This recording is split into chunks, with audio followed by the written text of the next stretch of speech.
Hello my lovely students, welcome to गणित विज्ञान। मैं हूं आपकी ट्यूटर शालिनी। आज की ये वीडियो हमारी कंसेप्ट वीडियो रहेगी रेशो के ऊपर। रेशो क्या होता है, कैसे हम दो नंबर्स की रेशो फाइंड करेंगे और क्या क्या चीज़ें आपने रेशो में ध्यान रखनी है। चलिए इस वीडियो को शुरू करते हैं और रेशो के कंसेप्ट को क्लियर करते हैं। अब देखिए, रेशो का कंसेप्ट समझने के लिए यहाँ पे हम एग्जाम्पल से स्टार्ट करेंगे। लड़का है, लेट्स से इसका नाम है अनमोल। सेकंड एक बॉय है, लेट्स से इसका नाम है सिड। तो अब मैं सबसे पहले इनकी एज लिखने वाली हूँ।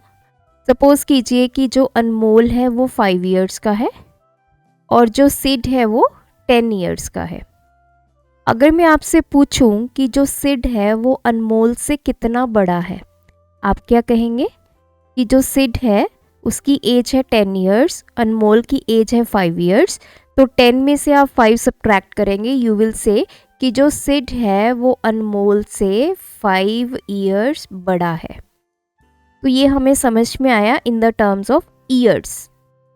अब यही अगर किसी और सेंस में मैं आपको पूछूं, मतलब हमने दो चीज़ों को कंपेयर कर लिया, दो क्वांटिटीज़ को कंपेयर कर लिया, दोनों की ईयर्स को हमने कंपेयर किया है, एज को हमने कंपेयर किया है।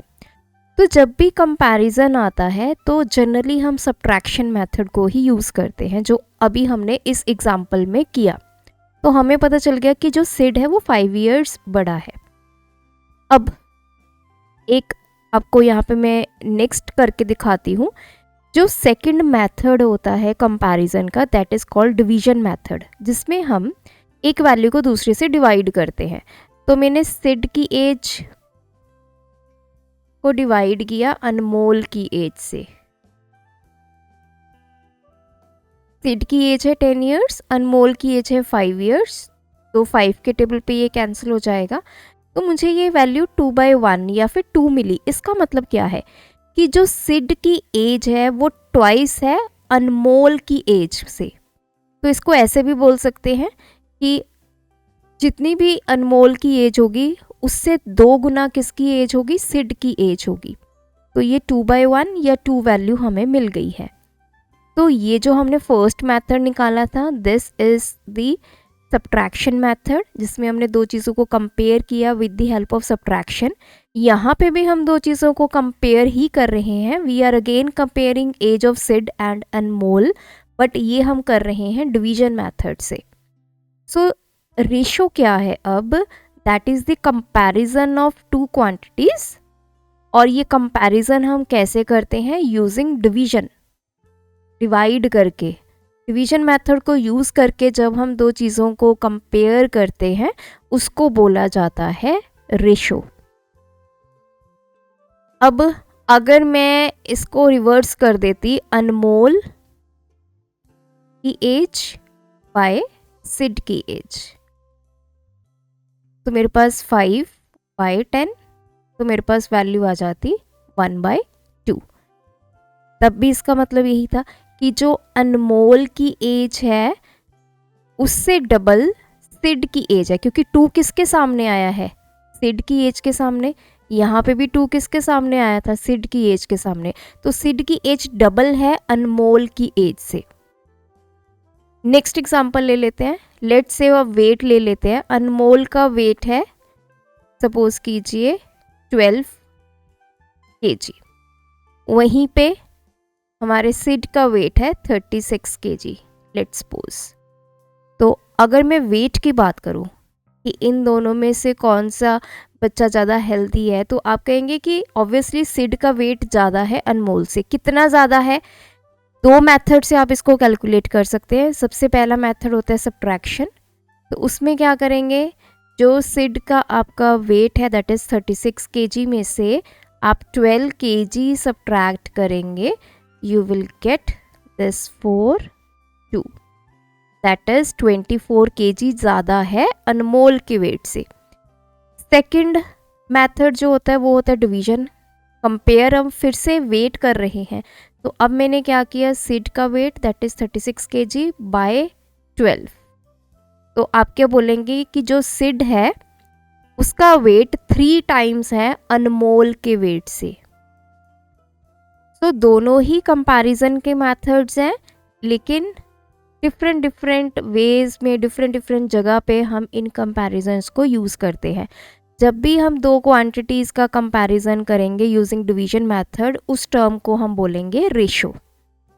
अब आप यहाँ पे ध्यान दीजिए, जब मैंने सब्ट्रैक्शन मेथड यूज़ किया तब मैंने साथ में केजी लिखा है, और जब मैंने डिवीजन मेथड यूज़ किया तब मैंने सिर्फ वैल्यू 3 लिखी है, या थ्राइस आप इसको बोल सकते हो, 3 टाइम्स बोल सकते हो, थ्राइस बोल सकते हो।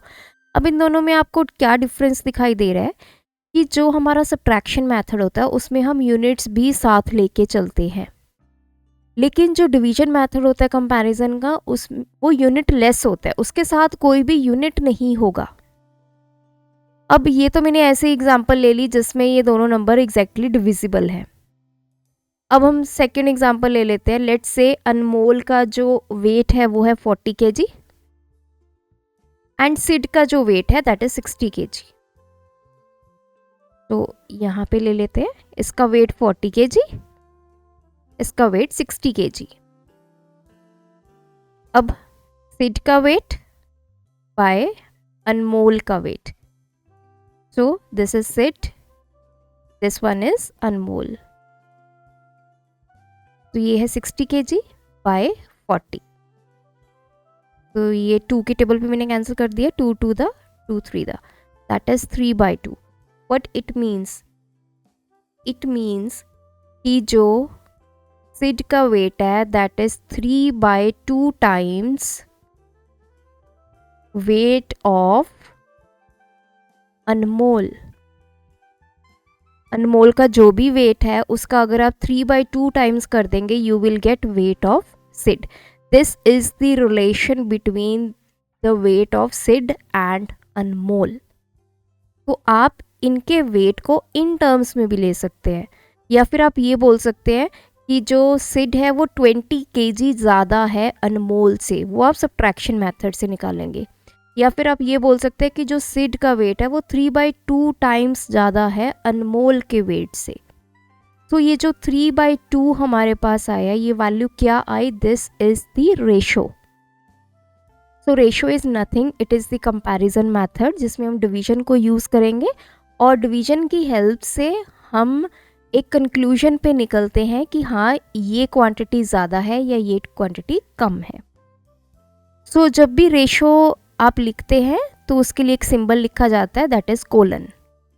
जैसे यहाँ पे ये 3/2 है, 3/2 को हम 3/2 लिखेंगे। नाउ रेशो में जो चीज़ें आपने ध्यान में रखनी है, दो चीज़ें आपने बहुत ही ध्यान में रखनी है। जब भी रेशो की बात आएगी तो उन क्वांटिटीज़ को कंपेयर करना है जो एक जैसी हैं।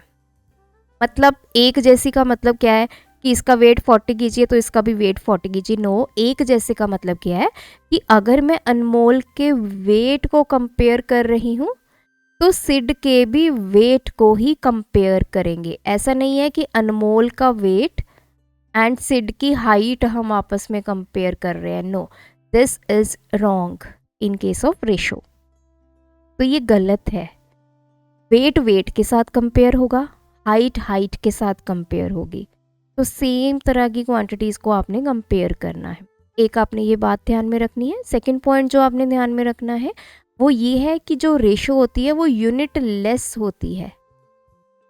जब भी आप रेशो में आंसर लिखेंगे तो आप वहाँ पे यूनिट्स नहीं लिखेंगे, दैट इज यूनिट लेस।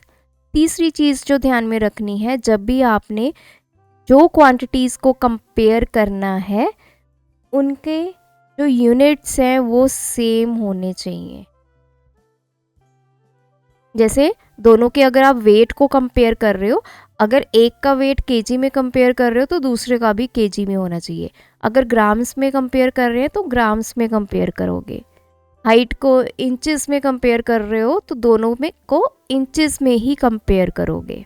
ऐसे नहीं है कि एक का केजी में वेट होगा दूसरे का ग्राम्स में वेट होगा, तो वो सही ढंग से हम उनको कंपेयर नहीं कर पाएंगे।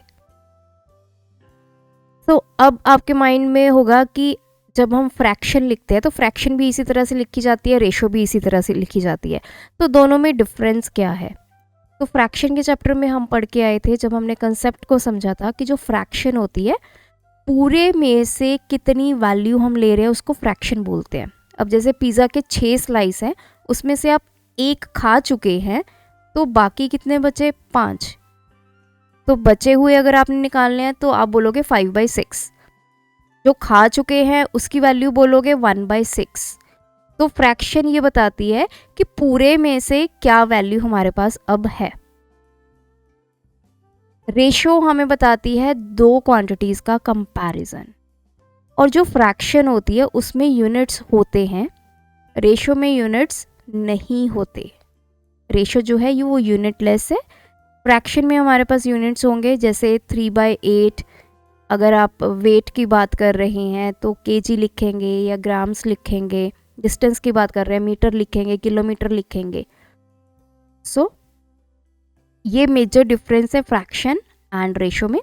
आई होप इस वीडियो ट्यूटोरियल की हेल्प से आप कैसे हम क्वांटिटीज़ को कंपेयर करते हैं, कौन कौन सी बातें आपने ध्यान में रखनी है जब आप रेशो को लिखेंगे, और रेशो और फ्रैक्शन में क्या डिफरेंस है, ये भी हमने बहुत अच्छे से सीखा। सो ये वीडियो में इतना ही। नेक्स्ट वीडियो में अब हम क्वेश्चंस को डिस्कस करेंगे। टिल देन आपकी अगर कोई क्वेरी है तो आप हमें कमेंट करके पूछ सकते हैं। Thanks for watching. बढ़ाना है ज्ञान, फॉलो गणित विज्ञान।